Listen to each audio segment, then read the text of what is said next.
Perfeito, então. Pessoal, boa tarde a todos, sejam bem-vindos ao nosso ciclo de colóquios do Programa de Pós-Graduação em Física da UERN. É um prazer novamente recebê-los.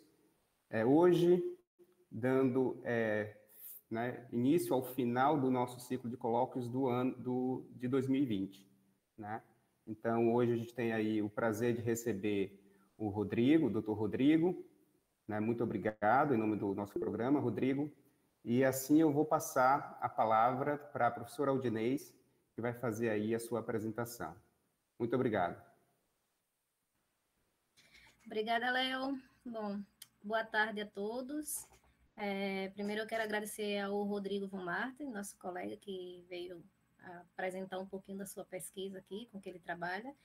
Então, Rodrigo, se você me permite, vou falar um pouquinho da sua vida acadêmica. O Rodrigo, ele fez graduação em Física em 2011, mestrado em 2013 e doutorado em 2017 pela Universidade Federal do Espírito Santo, na área de cosmologia e gravitação.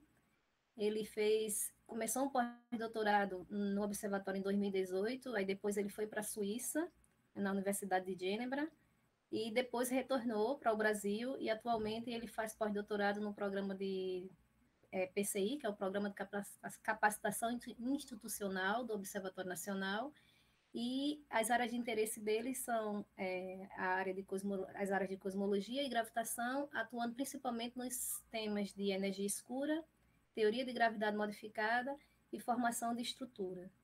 Então, Rodrigo, é um prazer enorme ter você aqui, principalmente por se tratar do último colóquio do ano. Eu espero que o pessoal aproveite bastante sua palestra.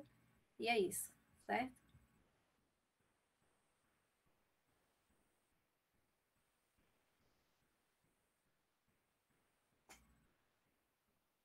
Rodrigo? Rodrigo, a gente está vendo você, mas não está te escutando.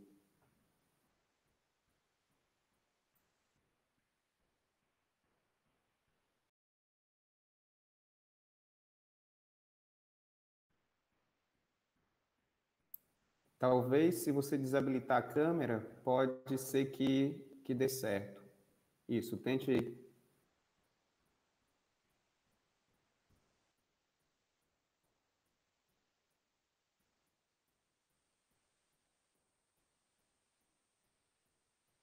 Rodrigo?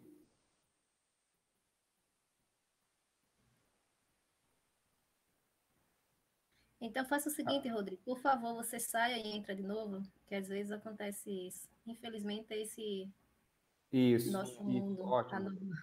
Nosso novo normal, né? Pois é, estava funcionando, ele falando tudo bem, na hora que vai falar, né, fazer a apresentação, é assim mesmo, mas acontece.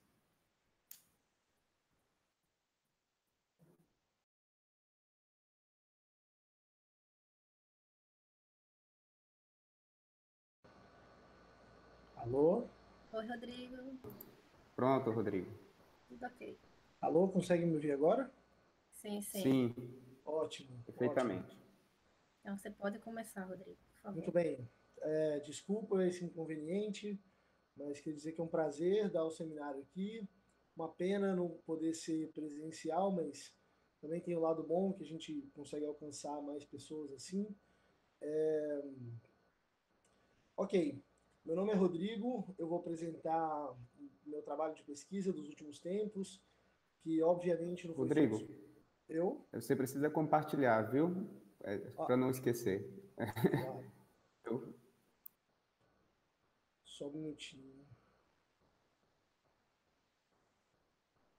Ok, deixa eu... Desculpa. Só um minutinho que eu tô com duas telas aqui e eu quero garantir que vai... Ok. Vocês estão vendo a tela da apresentação ou do Meet?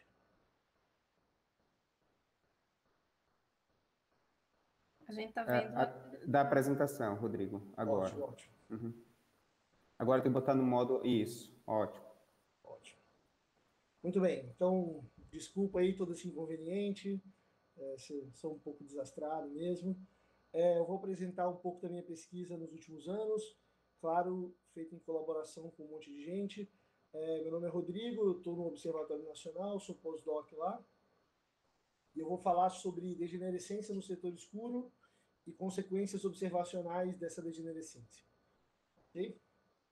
Muito bem, então, primeira coisa, mais importante de tudo, mostrar quem me ajudou nos resultados que eu vou mostrar. Então, esse trabalho não foi feito sozinho, foi em colaboração com o professor Winfried Zindal, que foi o meu orientador de doutorado, mestrado, a Javier Gonzalez, que era um outro pós-doc também lá no Observatório Nacional, depois foi para Natal, o professor Jailson Rocanis, que acho que todo mundo aqui, ou grande parte, conhece, Luciano Casarini, que hoje está em Sergipe, foi o meu co-orientador de doutorado, professor Davi Mota, da Universidade de Oslo, professor Valério Marra, da UFES, professor Lucas Lombrizer e o professor Martin Kunz, da Universidade de Genebra.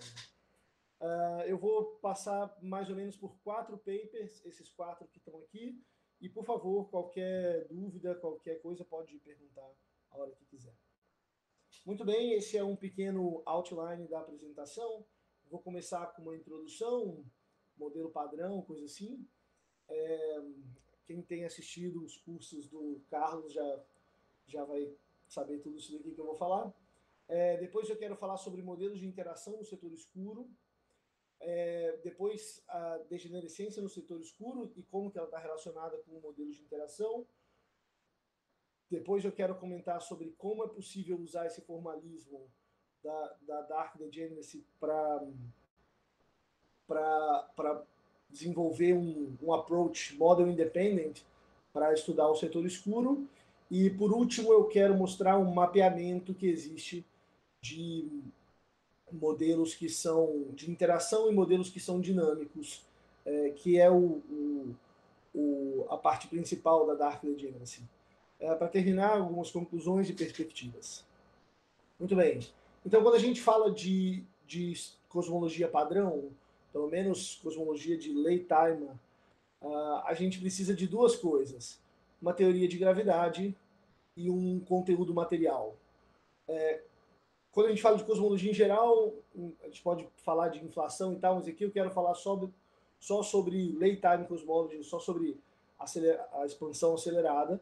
E aqui, em geral, no cenário padrão de cosmologia, a gente tem a relatividade geral para a teoria de gravidade e o conteúdo material do matéria escura, energia escura e a parte visível.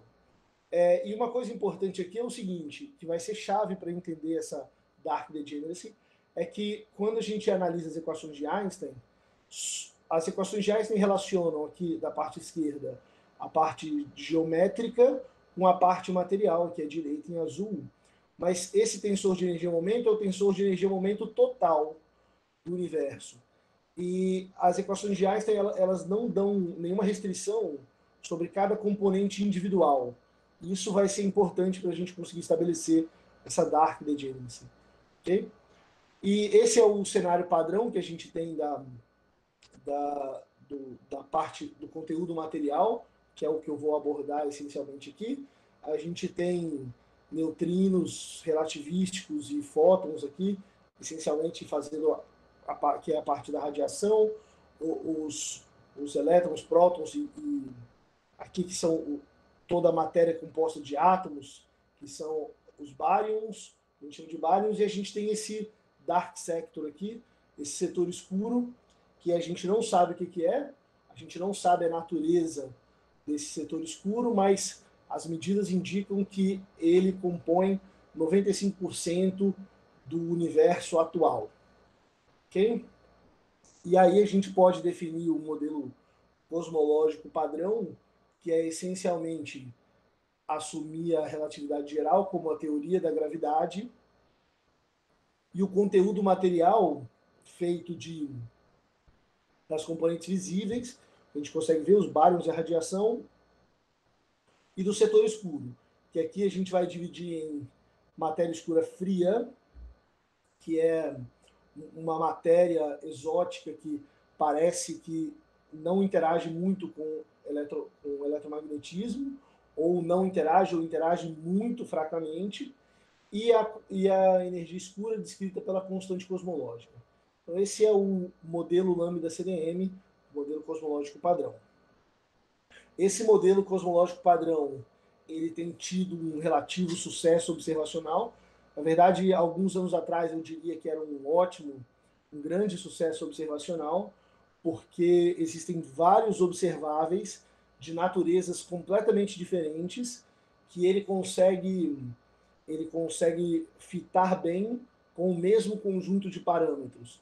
Então aqui, por exemplo, tem o resultado dele em vermelho com supernovas, em azul com a CMB, em amarelo aqui CMB mais o BAL, mas o BAL está em algum lugar por aqui, e todo mundo ele consegue essa concordância aqui de explicar bem todas as medidas usando os mesmos valores para os parâmetros cosmológicos. Isso confere para o modelo lambda CDM o caráter de um modelo de concordância. Okay? O modelo de concordância significa explicar observáveis de diferentes naturezas usando os mesmos parâmetros, que é o que a gente quer, que é o que o modelo correto deve satisfazer. Okay? Eu disse que alguns anos atrás, eu diria que é ótimo os resultados observacionais, porque recentemente tem aparecido alguns problemas de natureza observacionais. Tem aparecido algumas tensões na cosmologia, vocês já devem ter ouvido falar também, e aqui a gente pode destacar duas tensões que são as mais famosas. Uma é a tensão no valor do H0, no valor da constante de Hubble. Quando ela é medida de maneira local, sem usar modelo, com objetos muito próximos da gente, ela tem dado valores mais altos, da ordem de 73, aqui 74 para alguns casos, até 75 para outras análises. E quando ela é medida em tempos, usando pelo menos alguma coisa de tempos remotos, por exemplo, a CMB ou o BAL, que usa o horizonte do som ali, que é obtido mais ou menos com a CMB, quando essas medidas são feitas lá atrás, eles parecem dar valores bem mais baixos. E, inclusive, as barras de erro agora, elas já não se tocam, podendo chegar a uma tensão de até 5 alguma coisa sigma, dependendo do caso, até 6 sigma. Okay? E aqui tem tem uma coisa muito importante. Essa medida aqui do Planck, por exemplo, que ela é a medida que traz a tensão de fato, para a gente conseguir fazer a medida desse parâmetro H0 com dados de CMB do Planck, a gente precisa de um modelo. A gente tem que usar um modelo. Então aqui esse valor do H0 é o valor do H0 para o lambda CDM, que melhor fita os dados da CMB. Mas esses dados locais, eles não assumem modelo. Eles são model independent. Então, aí é o grande peso da tensão. Será que isso indicaria que, na verdade, o modelo lambda CDM não é o modelo que descreve o nosso universo? Então, essa é a questão. Será que esses valores locais estão dizendo que existe uma nova física, um novo modelo por trás do universo que não é o lambda CDM? E também uma outra tensão, essa um pouco menor, é a tensão nesse plano sigma 8, ômega m, às vezes também mostrada por um outro parâmetro S8, que é uma combinação de ômega m com sigma 8. E aqui a gente vê que, dependendo da análise também, em comparação com o resultado do Planck, o Planck é o cinza, dependendo da análise, esses caras podem dar valores que estão separados por mais de 2 sigma e meio, mais ou menos, dependendo do experimento. Então essas são as duas tensões mais famosas atuais, e elas podem indicar que talvez a gente precise de mais alguma coisa para explicar a nossa cosmologia, que o modelo lambda CDM não é o modelo correto. Ok? Muito bem, agora eu queria comentar sobre modelos de interação no setor escuro. Quando a gente fala de modelo lambda CDM, a gente assume a priori que as componentes do modelo lambda CDM, matéria escura, energia escura, baryons, elas são independentes, elas não trocam energia entre elas. Mas isso é uma hipótese, ok? Porque, como eu disse, as equações de Einstein, elas vinculam o tensor de energia-momento total, mas não o tensor de energia-momento individual. Então, a gente pode, por hipótese, assumir que algum tensor de energia-momento, ele não é conservado, mas ele tem um termo de fonte, que é esse quadrivetor QMI aqui, só que a soma de todos vai ter que dar zero no final, porque se a gente está num contexto de relatividade geral, tem que satisfazer identidades de Bianchi e tudo mais. Então, a derivada covariante do tensor de energia-momento total tem que dar zero, mas individual não. E aí a gente pode definir interações aqui dentro, que são descritas num approach de fluido como um termo de fonte igual à derivada covariante do tensor de energia-momento. Aqui, se a gente considera que é um fluido perfeito, dá para mostrar que a derivada covariante tensor de energia-momento de um fluido perfeito, ele tem que ter componente espacial identicamente nula. Então, esse quadro vetor, no nível do background, ele fica definido só por uma função escalar, que é a componente temporal desse quadro vetor. E aí a gente tem, então, o tensor de energia-momento total vai ser a soma de todas as componentes. Aqui a gente tem radiação, baryons, matéria escura fria, que é com C de cold dark matter, e X de energia escura.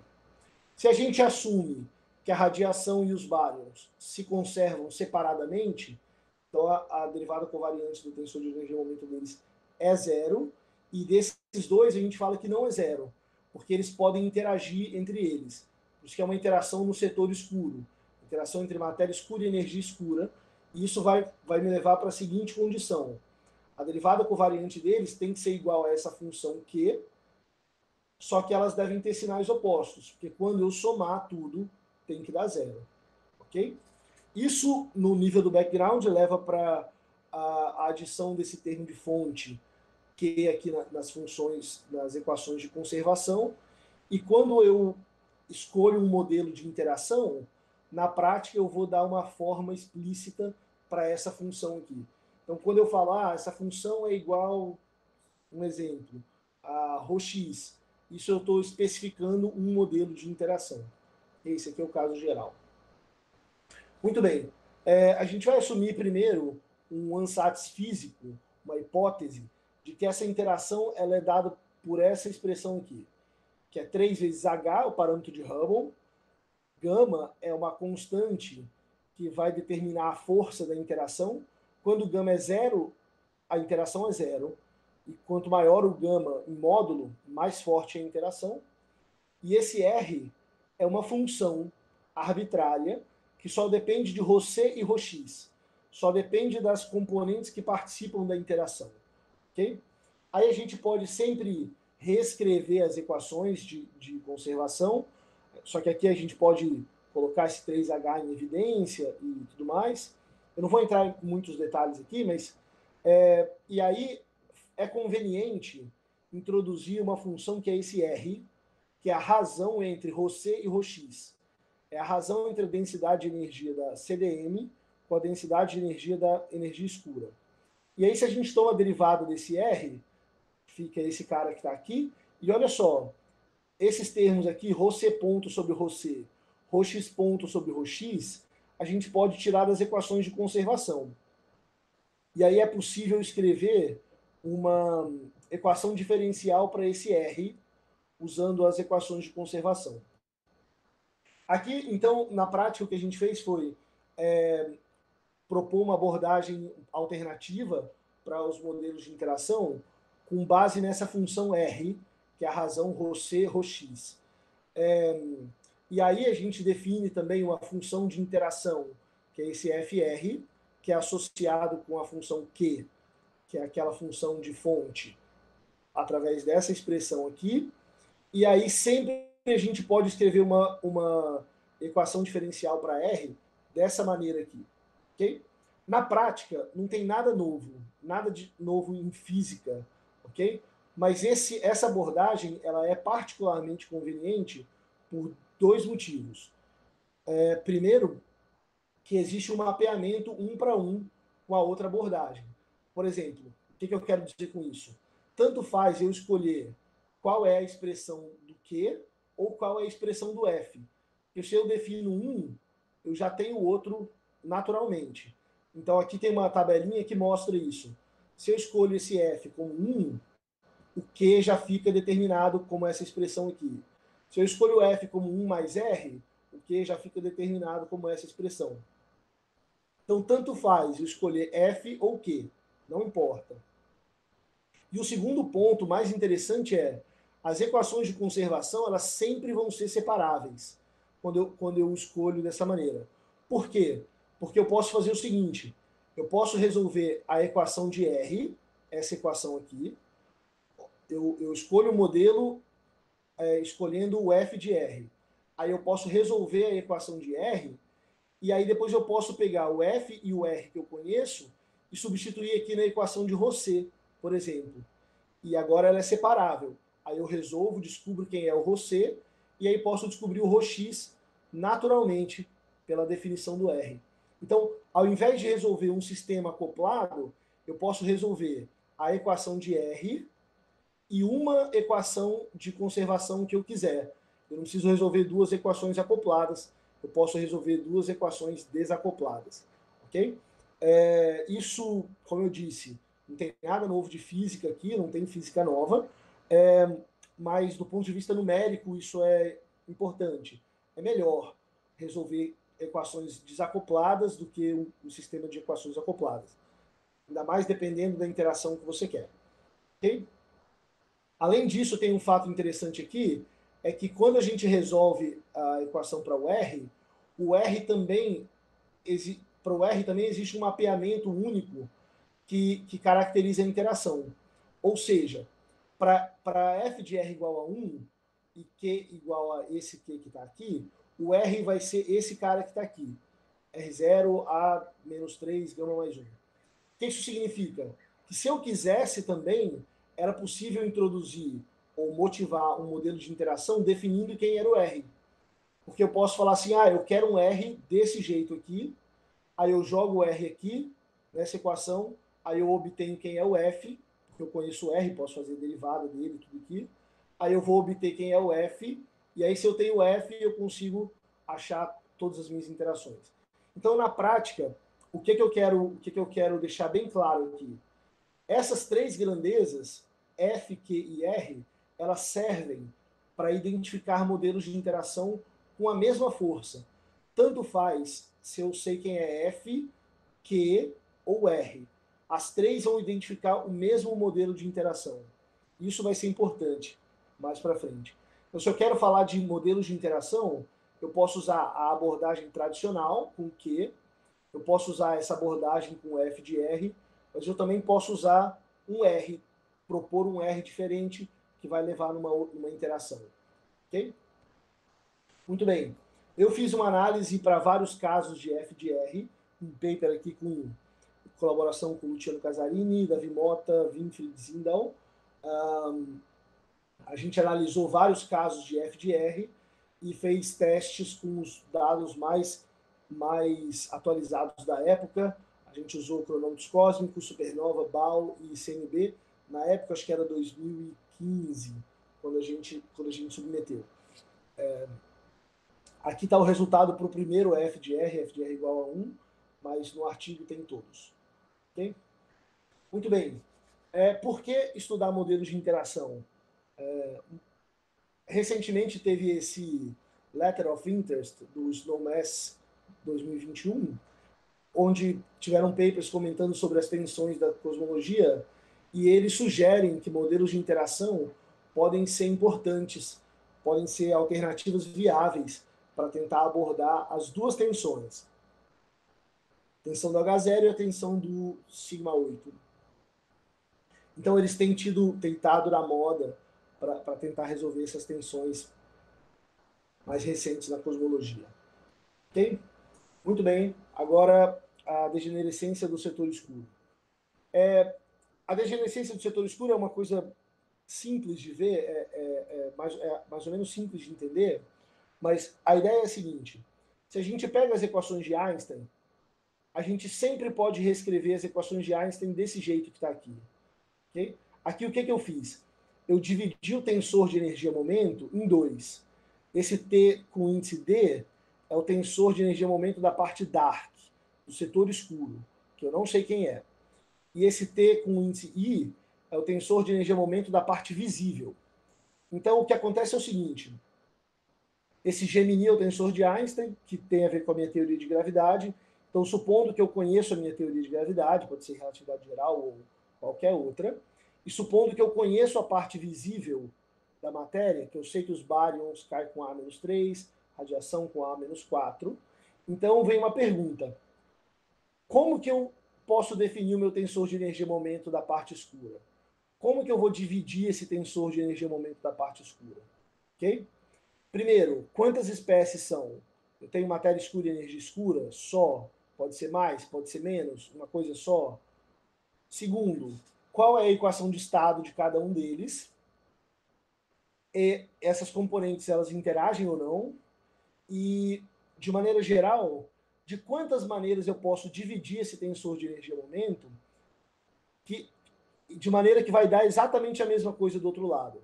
Então, o ponto é, se eu sei minha teoria de gravidade e se eu conheço as minhas componentes visíveis, eu posso dividir esse tensor de infinitas maneiras para continuar dando a mesma coisa.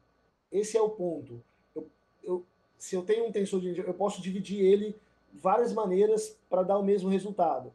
E isso é o que eu chamo de dark degeneracy. Ok? E aí, vamos pensar o seguinte.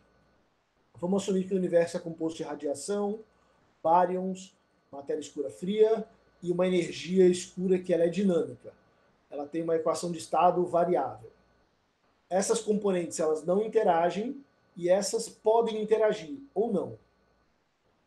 Se eu trato o fluido dark como uma coisa unificada, como uma coisa só, e aí eu falo o seguinte: a pressão do fluido dark é só da energia escura, porque a minha matéria escura ela é fria. E a energia escura ela vai ser a soma da energia escura da matéria com da energia escura, a energia escura dark, por isso que eu estou usando esse índice D aqui, eu posso escrever uma equação de estado desse tipo. E a ideia é a seguinte: sempre usando o fato de que a densidade dark é a soma das duas, eu posso escrever essas duas relações. Lembrando que R é a razão ρc sobre ρx. Agora eu posso pegar esse cara que está aqui e aproveitar o fato de que a pressão vem só da energia escura, e aí eu posso substituir esse cara aqui como Px sobre Wx. E aí o Px ele é o P dark, porque toda a pressão vem da energia escura. Quando eu faço isso, eu consigo escrever essa equação de estado para o meu fluido dark. E aqui no parâmetro de estado, eu consigo identificar duas funções, o Wx e o R. O que o Wx me diz? Wx é a equação de estado da energia escura. Ela me diz se a minha energia escura ela tem uma natureza dinâmica ou não. E a segunda função é esse R. O que esse R me diz? Como eu já comentei, o R está associado com interação no setor escuro. Então, eu tenho uma equação de estado que ela está me dizendo, que ela me diz que meu setor escuro ele tem 2 graus de liberdade. Ele pode ser energia escura dinâmica ou ele pode ser setor escuro interagente. Essa é a ideia. E aí, se eu vou para as equações de Friedmann, padrão, eu posso escrever assim: 3h², 8πg, soma das densidades. Aí você ρ da radiação, mais ρ dos baryons, mais ρ do setor escuro inteiro. Esse aqui já é a soma dos dois. Só que o setor escuro como um todo, unificado, ele tem que ser conservado. Ele pode ser até Ele pode não se conservar separadamente, mas como um todo ele tem que se conservar. Então, esse rodê, ele vai ter essa solução aqui, ó, que é bem conhecida. E aí eu posso escrever a equação de Hubble dessa maneira aqui, onde esse WD, vamos lembrar, ele é WX dividido por 1 mais R. E aqui é a parte mais importante para entender a Dark Degeneracy. O que esse cara está me dizendo? Ó, a equação de Hubble, o H, que é quem define a dinâmica de expansão do background do universo, ele tem essa solução aqui. Ele depende do WD. O WD vai determinar a contribuição do setor escuro no H. Só que o WD ele tem 2 graus de liberdade, Wx e R. O que significa o seguinte, existem várias combinações de Wx e R que vão resultar exatamente no mesmo WD.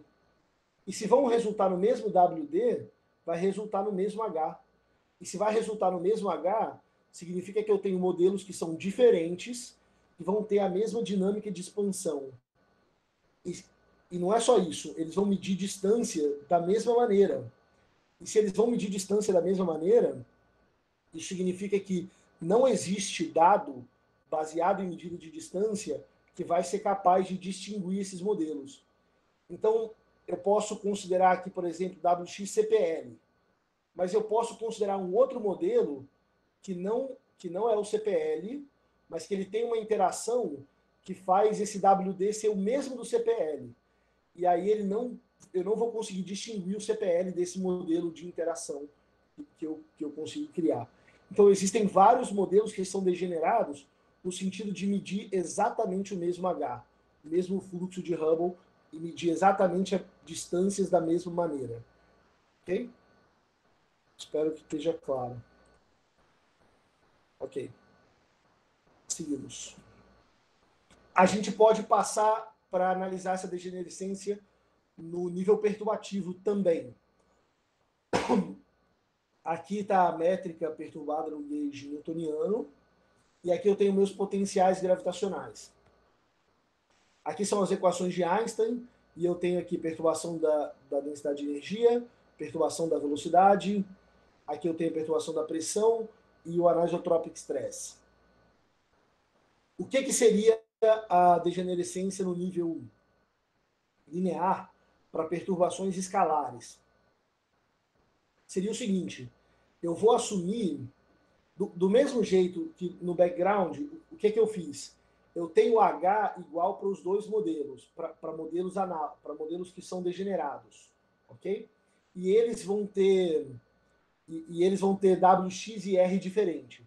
Aqui eu vou falar o seguinte, eu tenho os mesmos potenciais gravitacionais para modelos que são degenerados. E aí eu quero buscar qual vai ser a relação entre as quantidades de matéria desses modelos. Então, imagine que eu tenho 2 modelos que são degenerados no nível linear.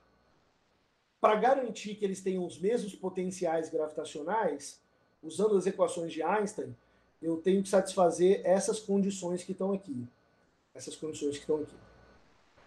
As primeiras condições, elas são condições que são equações simples, relações algébricas simples, e essa relação aqui da perturbação da densidade de energia, dá para mostrar que se essas 3 condições forem satisfeitas, e a condição do background também for satisfeita, essa condição é naturalmente satisfeita, dá para mostrar usando as equações de conservação.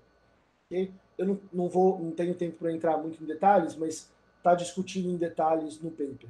O ponto é o seguinte, para eu garantir a degenerescência no nível linear, essas 2 relações aqui são muito importantes.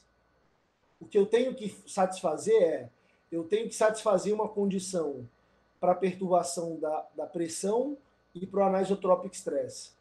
Na prática, essa relação de perturbação da pressão significa que eu tenho que satisfazer uma condição para a velocidade do som da energia escura. Então, se eu quero que os modelos sejam degenerados também no nível linear, eu preciso fazer uma escolha sobre como é a velocidade do som deles e como é o anisotropic stress deles. Ok? De novo, aqui eu não vou entrar muito em detalhes, mas se alguém tiver alguma dúvida pode perguntar, e também está discutido de maneira melhor no paper. Eu também posso analisar essa degenerescência no nível tensorial das perturbações, ou seja, para medir ondas gravitacionais. Então, essa é a métrica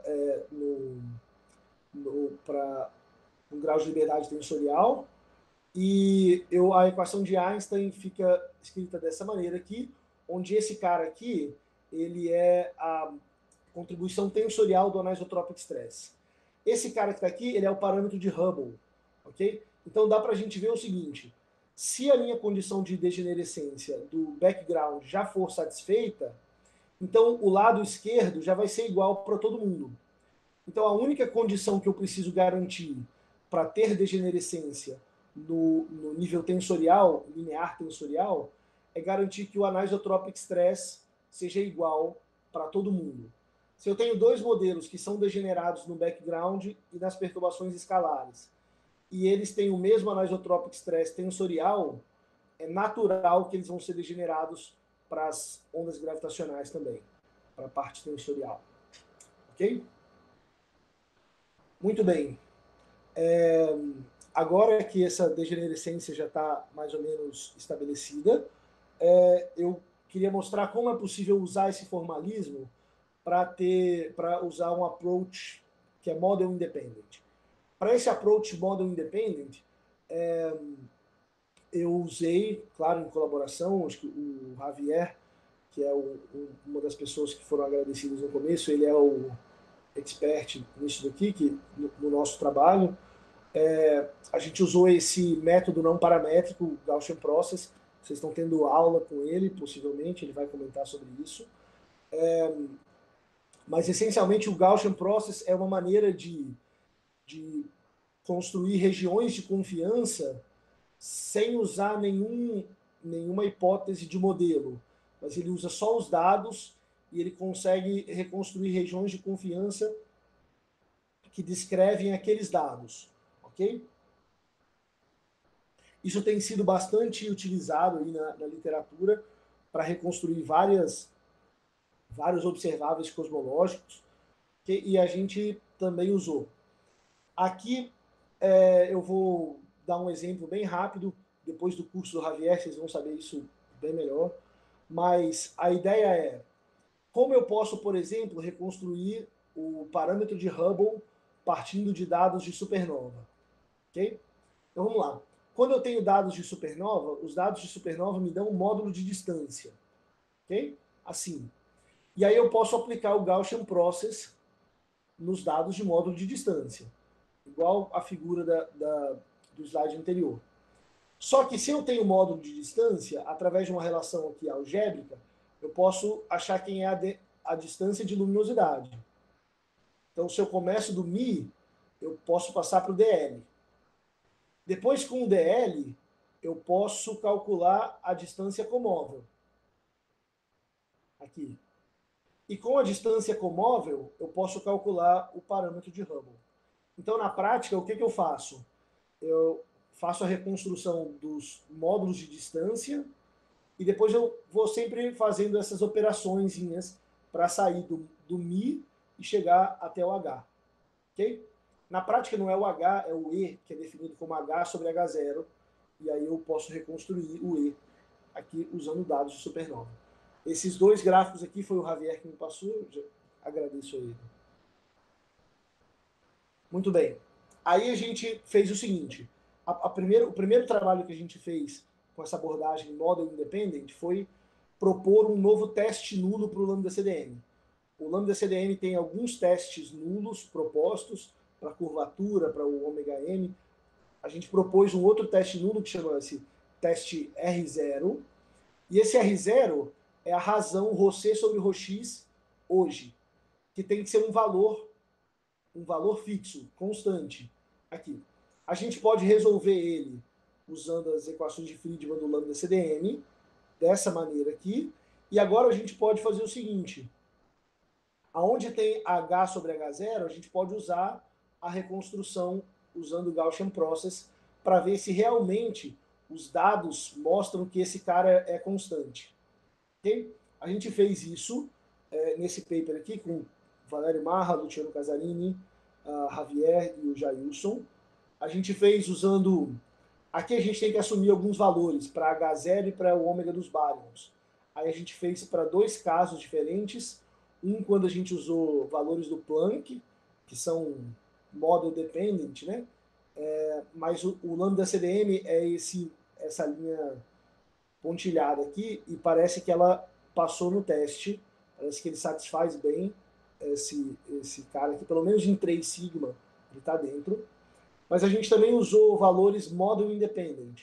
A gente usou o H0 do Rees e a gente usou os baryons da nucleossíntese primordial. A gente conseguiu esse resultado aqui. Aqui os erros são bem maiores, mas o lambda CDM também está dentro, em 3 sigma. Então eles passaram, o lambda CDM passou no nosso teste nulo. Mais recentemente, na verdade semana passada, eu acho, a gente colocou mais um paper no archive, aqui, o mesmo grupo, a mesma colaboração, e onde a gente achou uma maneira totalmente model independent de reconstruir a interação no setor escuro. A gente falou o seguinte, o Rodé, eu já comentei aqui, como ele é conservado, ele tem que ter essa solução aqui.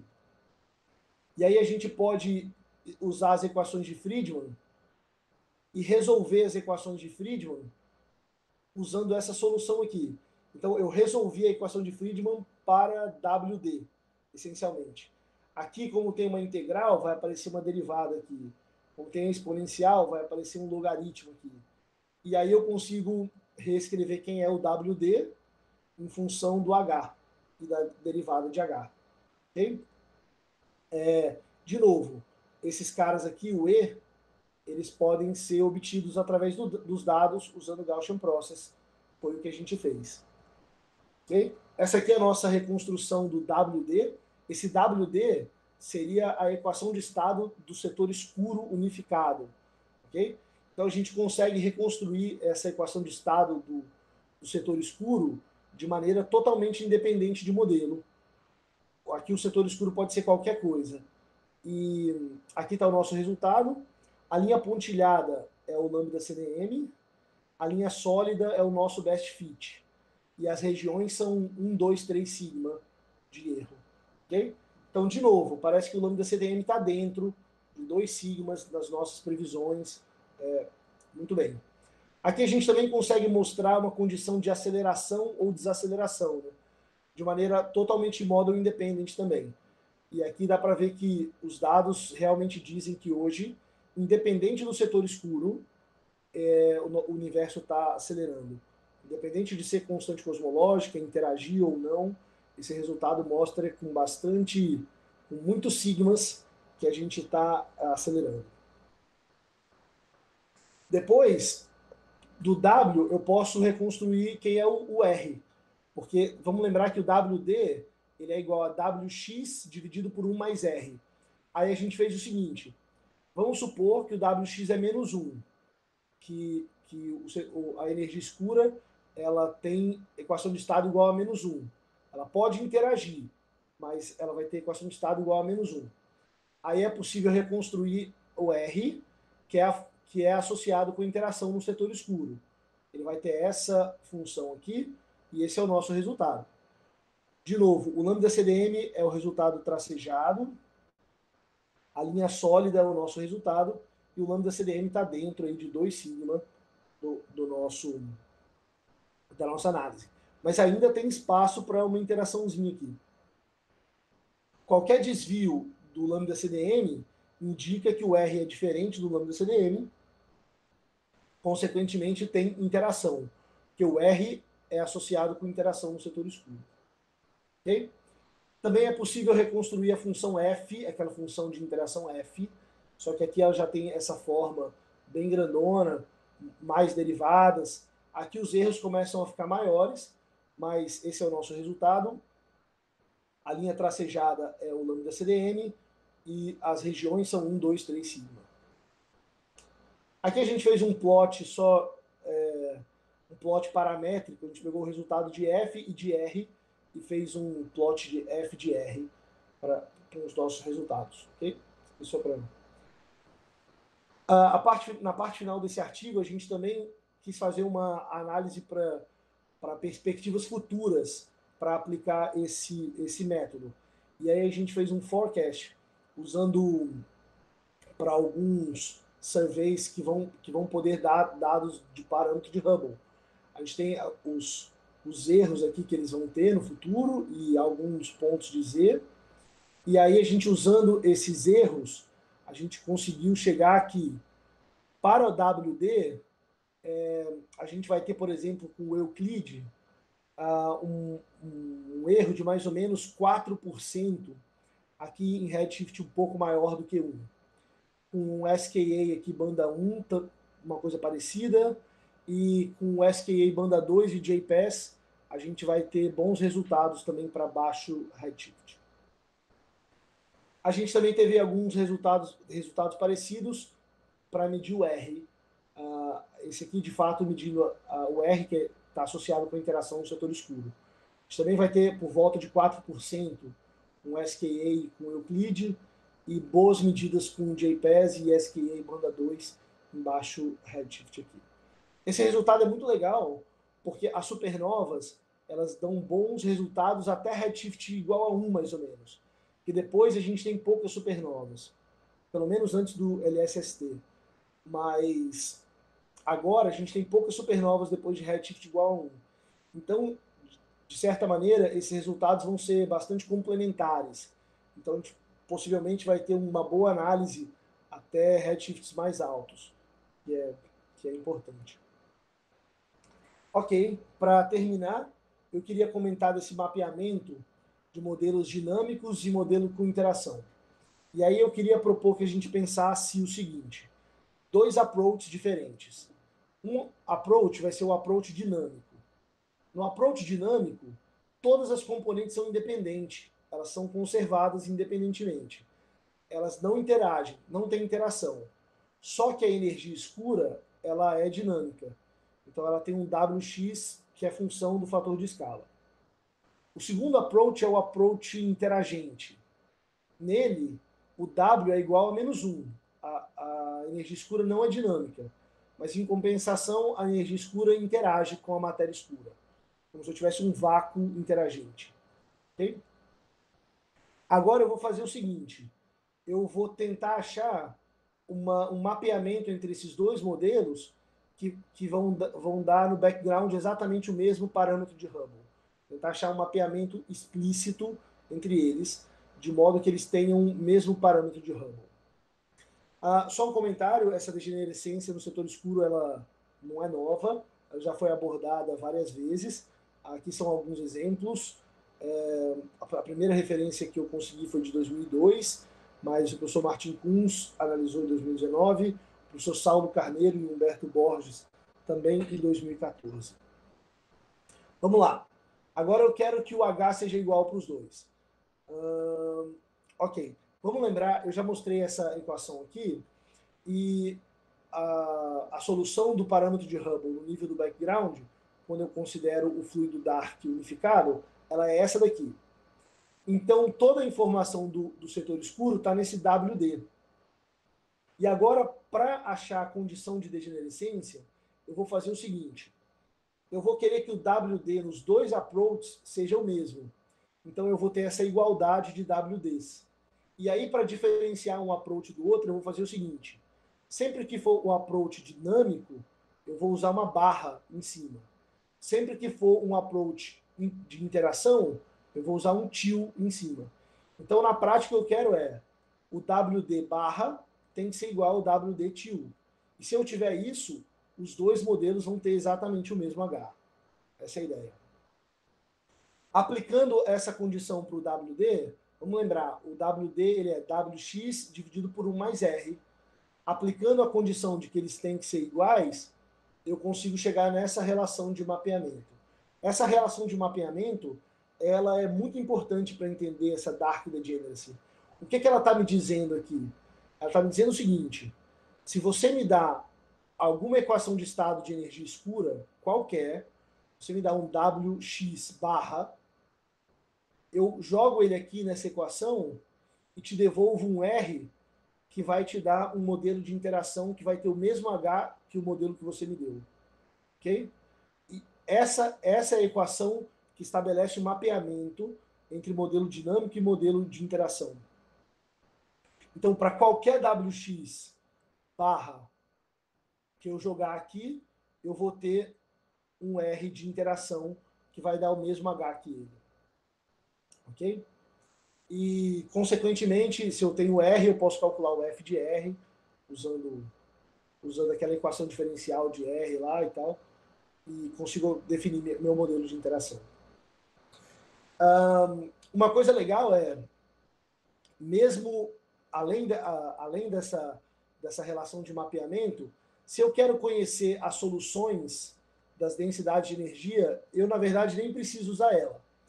Se eu olhar para aquela condição de que WD é igual nos dois approaches, eu tenho isso daqui. Vamos lembrar. Quem que é WD? WD é WX dividido por 1 mais R. Então, para o caso dinâmico, vai ser isso daqui. Ó, se eu pegar o ρx aqui e dividir aqui embaixo, vai ficar 1 mais R WX aqui em cima. Isso é exatamente o WD. Aqui, a mesma coisa, no approach com interação. Só que no approach com interação, o meu WX é igual a menos 1. Então, eu já coloquei o sinal aqui. Eu quero que a soma das densidades do setor escuro ela tem que ser idêntica nos dois approaches. Ela é independente do approach. O meu setor escuro ele é do mesmo tamanho nos dois lugares. Então, isso leva para essas soluções algébricas. E aí, o que significa isso? Se eu conheço as soluções do approach dinâmico, naturalmente eu já vou conhecer as soluções do approach com interação. É só aplicar essas soluções, essas condições algébricas aqui.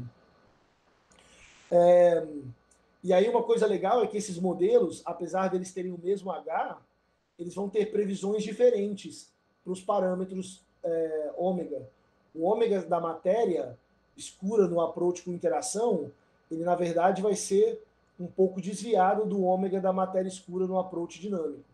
Então, apesar deles serem idênticos no sentido de ter a mesma expansão, eles vão ter previsões diferentes, ok? Então, essa é uma consequência observacional desses caras.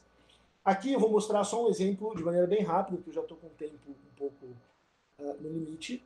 A gente, para ilustrar essa degenerescência, a gente fez o seguinte. Ótimo. Vamos pegar um caso aqui, CPL. Na verdade, a gente analisou mais casos no paper, mas eu vou mostrar só um caso. E vamos achar quem é o modelo com interação que é análogo ao CPL. Um detalhe é que a gente analisou a degenerescência só no nível do background. Na prática, estipular a relação de degenerescência para a velocidade do som é muito complicado, porque quando a gente fixa uma velocidade do som, para fazer a outra velocidade do som se satisfazer a condição de degenerescência, pode aparecer dependência temporal ou dependência da escala na velocidade do som, e aí é muito complexo para abordar os modelos do ponto de vista numérico. Então a gente teve que quebrar a degenerescência, supondo que a velocidade do som da energia escura, nos dois casos, no referencial com móvel é igual a 1. Muito bem, a gente pegou o modelo CPL e falou, esse aqui é o CPL padrão para o approach dinâmico, que é usado aí vários anos aí já na literatura, e a gente aplicando aquelas soluções, a gente chegou nessas soluções para o modelo interagente análogo, nosso CPL interagente aqui. A gente fez a gente consegue plotar a evolução do background desse cara, desses dois modelos, e aí vamos lá. Vermelho é sempre dinâmico, azul é interagente, barra dinâmico, tio interagente. Okay? Dá para a gente ver que no começo, aqui esse ponto tracejado é a radiação. A radiação é igual para todo mundo, como era de se esperar, porque a radiação não interage. Aí aqui o pontilhado é a matéria. A matéria começa igual para todo mundo. No passado, os modelos são idênticos. Aí quando chega mais ou menos aqui em Redshift 10, eles começam a se diferenciar. Porque aqui a interação começa a fazer efeito. E aí ele começa a diferenciar as duas componentes individualmente. Então, ó, aqui eu tenho a matéria escura, que é dinâmica, de azul, e aí, desculpa, a matéria escura, que é interagente, de azul, e a dinâmica, de vermelho. E a linha sólida são a energia escura. A energia escura dinâmica, que é de vermelho, e a energia escura interagente, que é de azul. Na prática, o que acontece? Individualmente, as componentes são diferentes, mas quando eu somo elas, a soma, o setor escuro continua sendo o mesmo, é idêntico, por isso que o H é idêntico. Mas eu tenho diferenças nas medidas aqui. Mas um detalhe legal é, como lá no passado, inclusive na superfície de último espalhamento, as componentes são idênticas, quando eu faço análise da CMB desses modelos, elas são quase idênticas também. Porque a CMB, a maior contribuição dela vem do último espalhamento, que é mais ou menos aqui. E no último espalhamento, os modelos são idênticos. A única diferença é que o efeito Sachs-Wolff integrado, ele fica um pouco diferente, e o lenteamento da CMB também fica um pouco diferente. Por isso que tem esses pequenos desvios aqui. Ok? Mas na prática, o que a gente tem? A gente tem modelos que no background eles são idênticos por construção, e a CMB não consegue diferenciar eles, porque na época que do último espalhamento, os modelos são quase idênticos. Okay? Então a gente tem modelos que são degenerados, inclusive para a CMB, na prática. Okay? Aqui estão os resultados que a gente mostrou, não é importante cada um, mas só para mostrar que a gente tem resultados muito parecidos, porque de fato a CMB não consegue diferenciar um modelo do outro. Para terminar, e motivar a importância disso, na verdade eles são quase idênticos. Tem duas características que são diferentes e muito importantes. A primeira é que a correlação dos parâmetros WA, W0 e ômega-m no approach com interação é diferente da correlação dos parâmetros no approach dinâmico. E o que isso significa na prática? Isso significa que, se eu conseguir achar algum observável que consegue diferenciar essas duas coisas, aí eles podem dar restrições diferentes, porque as correlações dos parâmetros vão ser diferentes. Ok? Isso é esperado, porque na prática o WA e W0, quando eu tenho um approach dinâmico, eles afetam só a energia escura, mas no approach com interação, eles afetam também a matéria escura. Por isso que essa correlação ela é diferente. Ok? Além disso, um outro resultado importante é, quando eu faço a análise estatística dos dois modelos, quase todos os parâmetros têm exatamente o mesmo resultado, menos 2. Os únicos dois parâmetros que são diferentes são o ômega-m e o sigma-8. E a diferença entre eles não está nem no best fit. No best fit pode ter até um pouquinho de diferença, mas está nos erros. O erro é muito maior quando eu levo em conta o approach com interação.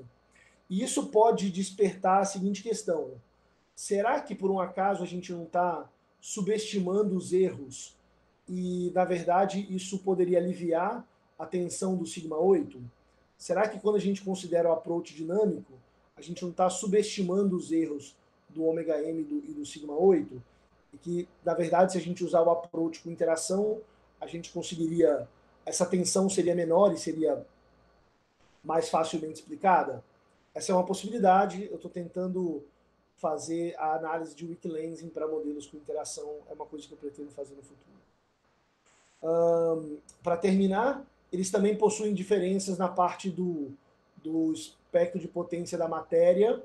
O caso com interação, ele tem uma supressão no espectro de potência da matéria, que devido à existência da interação, e isso faz com que, possivelmente, na verdade, quase que certamente, eles são distinguíveis analisando formação de estruturas. Então, o meu próximo passo é tentar estudar a formação de estrutura como um método para quebrar essa degenerescência do setor escuro. Já tenho alguns trabalhos em andamento, colaboração também com o pessoal da Universidade da Bahia, também aqui no Observatório Nacional e da UFES, do Espírito Santo. Tem alguns trabalhos em andamento para tentar quebrar essa legitimidência. Ok, só para concluir, então, modelos de interação parecem alternativas viáveis e legais para tentar responder alguma coisa das tensões da cosmologia. Usando o approach unificado, é possível estudar o setor escuro de maneira model independent, e os dados futuros dos surveys de large scale structure e também de ondas gravitacionais vão dar dados que são importantes para essa análise. Essa existência desse mapeamento de modelos de interação com energia escura dinâmica, elas são observacionalmente equivalentes quando a gente usa dados de CMB e background por construção e CMB por um aspecto prático. E então, ok, mas eles têm características importantes que diferenciam, que é, por exemplo, a correlação entre os parâmetros. E isso é um bom motivo para a gente tentar analisar a formação de estrutura para esses modelos. E para terminar, esse enfraquecimento das restrições para o ômega M e o sigma 8 possivelmente podem responder à tensão do sigma 8. Mas a questão aqui não é nem essa, se responde ou não. Mas só o fato de existir essa ambiguidade já deve levar a gente a pensar um pouco melhor sobre ser bastante cuidadoso quando a gente vai falar da significância de tensões na cosmologia. Muito bem, é isso. Muito obrigado pela atenção. Desculpa o atraso. De nada, Rodrigo, obrigada a você. O atraso, a gente também já começou um pouquinho atrasada. Bom, pessoal, perguntas?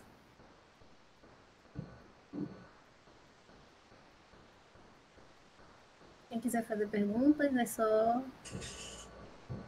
abrir o microfone e a câmera, se quiser.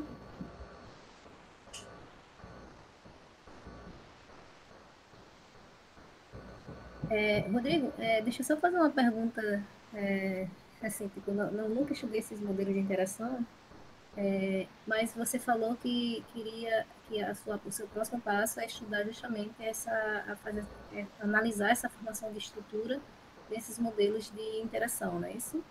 Exato. O que você espera obter, além de tentar resolver um pouco essas tensões, assim, tipo, o que você acha que pode ter de novo nisso? Assim, tipo, você acha que pode modificar a forma como a gente vê essas formações de estruturas, ou talvez não seja bem esse o caminho que você por exemplo, um approach que eu tô analisando, claro, com colaboração, como que fica o colapso esférico para esses modelos.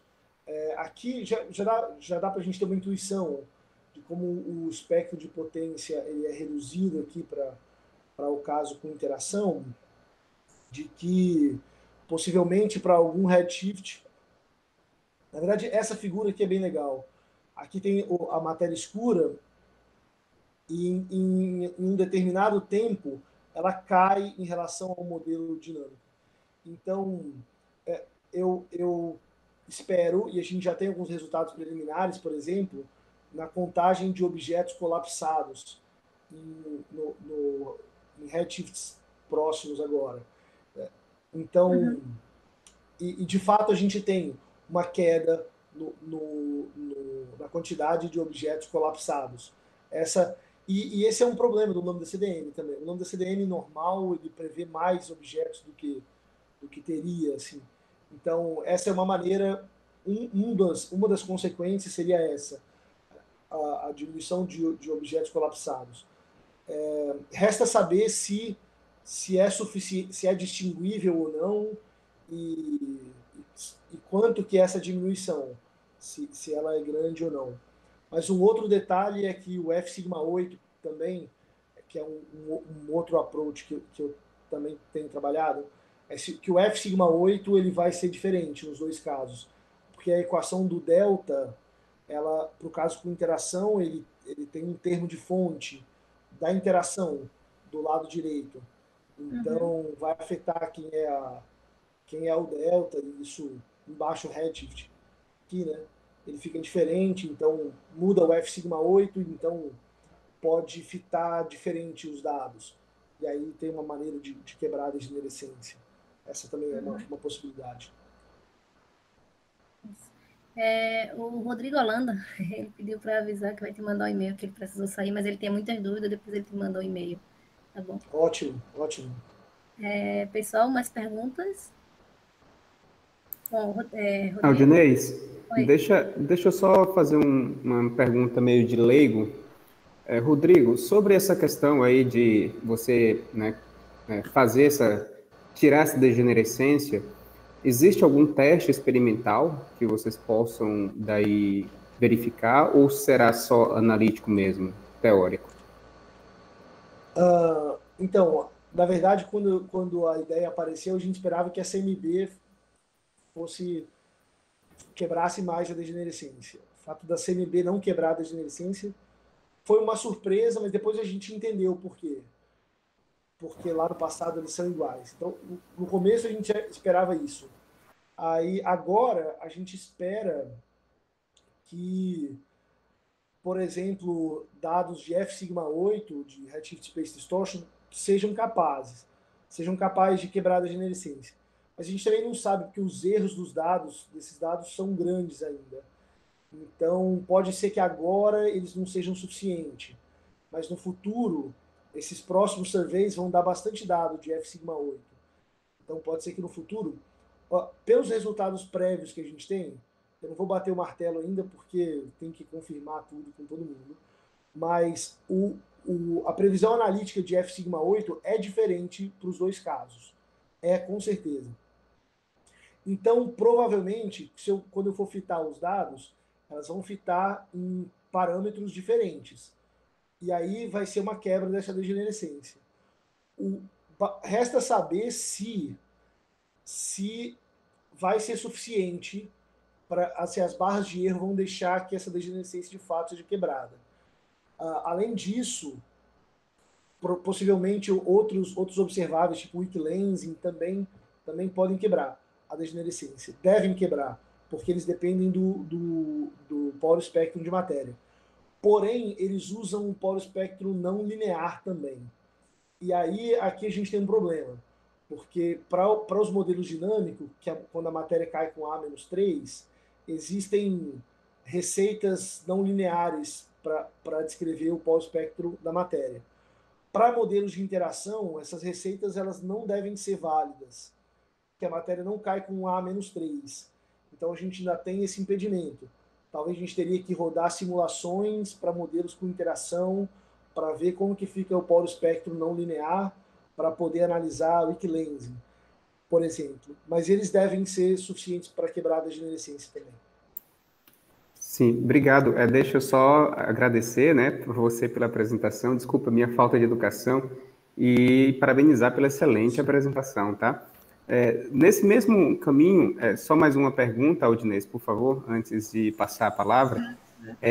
No caso, por exemplo, de weak lensing, será que as ondas gravitacionais elas não podem ajudar também nesse tópico, ou seja, para quebrar a degenerescência?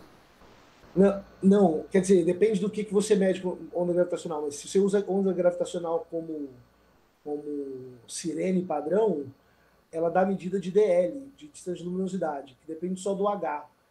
E os modelos têm o mesmo H por construção. Então, ele também não... como é uma medida também baseada em distância, ele não vai conseguir quebrar a degenerescência. Ele pode ser importante como uma análise complementar. Por exemplo, se eu tenho um observável que quebra a degenerescência, eu posso usar outros para aproveitar correlações. Mas as ondas gravitacionais sozinhas, usadas como sirene padrão, não vão quebrar a degenerescência. Bacana. Obrigado, Rodrigo. Nada. Aldinês? Ok, Léo. Pessoal, mais perguntas? Bom, já que não tem mais perguntas, Rodrigo, eu quero te agradecer mais uma vez. Você fez uma Tem uma ótima pergunta, Aldinês. Isso, Aldinês. Ah, Uma pergunta do Valdir. Valdir, pode falar, se quiser abrir seu Ele, microfone. ele deixou aqui no chat, eu posso fazer, Aldinês? Pode, claro. Quais são os dados, Rodrigo, que são coletados para análise? Quais linguagens? Eu acho que ele está falando sobre... Eu não sei se esses dados são dados observacionais ou... Não sei. Tá, vou supor que são os dados que eu usei para fazer essa análise, por exemplo. Certo. Uhum. Os dados que a gente usou nessa análise aqui foram exatamente os mesmos dados que foram usados no Planck 2018. São supernova do Pantheon, BAL do Data Release 12 do BOSS, tem também do Main Galaxy Sample e do 6 Degrees of blá blá blá, eu esqueci o nome agora. São três catálogos de dados de BAL. Tem a CNB inteira, temperatura, polarização, correlação cruzada delas e o lenteamento. E acho que só. Que são exatamente os dados que foram usados pelo Planck 2018. Para fazer análise, essa parte de linguagem e código, a gente usou o MontyPython, que é um código em Python para fazer estatística associado com o Class, que é um código de Boltzmann em C. Então, essencialmente, o Class ele tem a parte de cosmologia, então eu tive que pegar essas soluções aqui,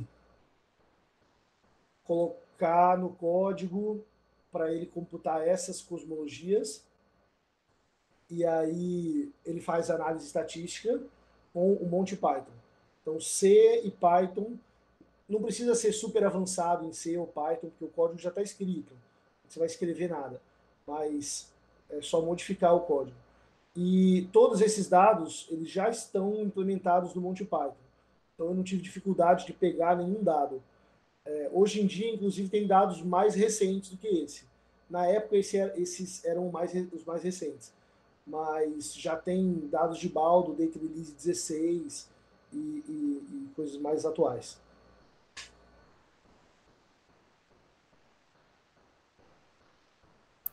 Perfeito. Aldinês? Ok. Só respondendo ao Luiz Felipe, ele está perguntando se será enviado um link com a gravação do e-mail. A gente não costuma fazer isso, mas eu posso fazer isso hoje. Então, já que eu estou com o e-mail de vocês, eu posso fazer isso. Tá bom? Isso é porque o pessoal do mini curso, tem algumas pessoas que estão assistindo hoje, aí estão perguntando isso.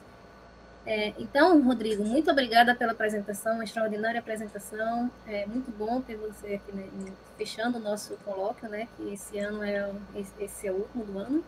A gente espera voltar ao próximo ano, né, Vamberto, Léo, faz parte da organização também.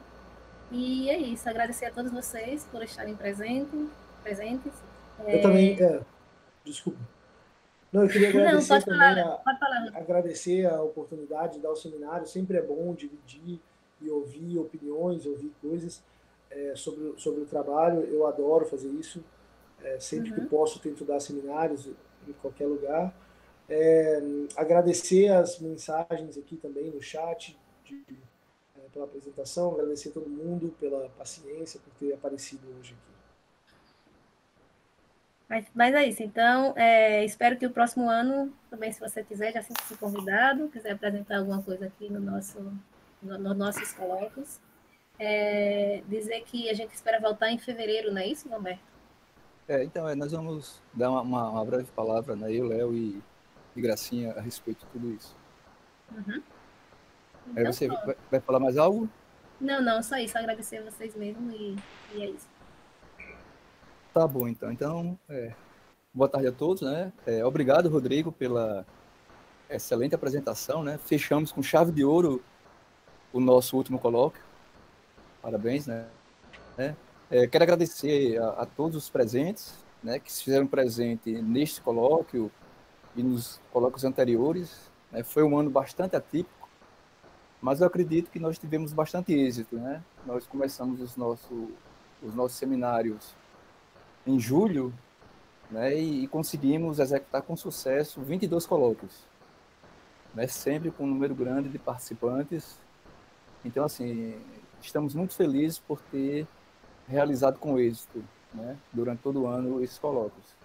E para o próximo ano, nós assim, esperamos também contar com a colaboração dos palestrantes, né, que contribuíram durante esse ano, e com os participantes também, né? Vocês serão avisados, né? Nós iremos novamente divulgar os próximos colóquios do próximo ano.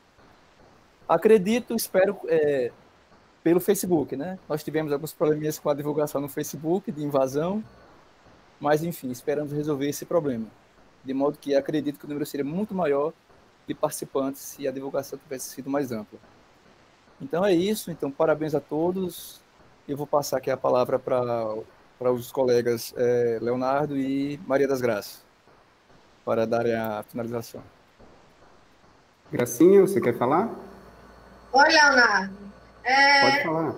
Aqui nós já está, assim, nós estamos repetindo, né, sempre um agradecimento, e que é muito bom ter esse resultado, porque a gente vinha com a média, por exemplo, nas edições presenciais, de 10 apresentações, seminários por ano letivo, né? Então, agora a gente superou, claro, a nossa expectativa de colaborações, né? É claro que, apesar das dificuldades da ferramenta remota, né, da internet, essas coisas, mas a gente teve a colaboração forte de vários palestrantes de disponibilizar um pouco do seu tempo, né, e estar contribuindo, né, com o nosso projeto, né? Então, muito obrigada a todos os participantes, os colaboradores das palestras e aos participantes também, que faz essa divulgação, né, e agrega mais ao nosso projeto. Obrigada, tá?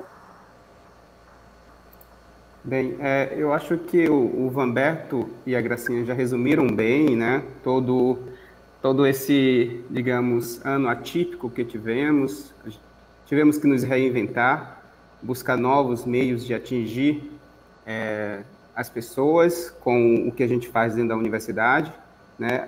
Faço uma abreviação e agradeço ao Rodrigo pela brilhante apresentação, né, findando aí esse ano de uma maneira muito bonita e com chave de ouro, como falou o Vanberto. Então, eu gostaria de agradecer a todos os participantes que tiveram aí na plateia, assistindo os colóquios, e principalmente os palestrantes, né, que disporam do seu tempo para passar um pouco do que vem fazendo aí na pesquisa para a gente. Então, eu acredito que aprendemos bastante, é bem cansativo, o Vanberto sabe disso, mas eu acredito que a experiência foi boa, e que, apesar dos pesares, né, desse ano meio maluco que a gente está passando, a gente aprendeu a talvez atingir um número maior de pessoas. Eu contei aqui mais ou menos, está por volta na casa de 2.000 presencialmente, mas essas apresentações a gente vai colocar no canal do nosso programa de pós-graduação, que poderá ser assistido a posteriori. Então, eu acho que foi, no final das contas, um ano, apesar dos problemas, bem proveitoso, pensando na questão da divulgação da ciência no Brasil. Então, é isso, eu agradeço a todos, e eu espero que no próximo ano, novamente, como a Aldinei já colocou, Rodrigo, você já está convidado, as portas estão abertas, e, obviamente, a gente vai convidar outras pessoas de diversas áreas para aí contemplar as áreas de interesse do nosso programa de pós-graduação. Então é isso, obrigado, pessoal, espero vê-los em breve. Se cuidem. E ótimo final de ano, né, para todo mundo. Para finalizar, Léo, eu quero pedir que vamos abrir aqui os microfones, né, para agradecer a apresentação do Rodrigo. Tá? Exatamente. Uma salva de palmas para ele. E sem falar que esse slide dele final tá ótimo, né? Isso. Obrigado, Rodrigo. Obrigado a todos. Valeu. Feliz Natal, Ano Novo, pessoal. Até o Abraço a próximo ano. todos. Valeu. Obrigada, Rodrigo, mais uma vez. Tchau. Tchau.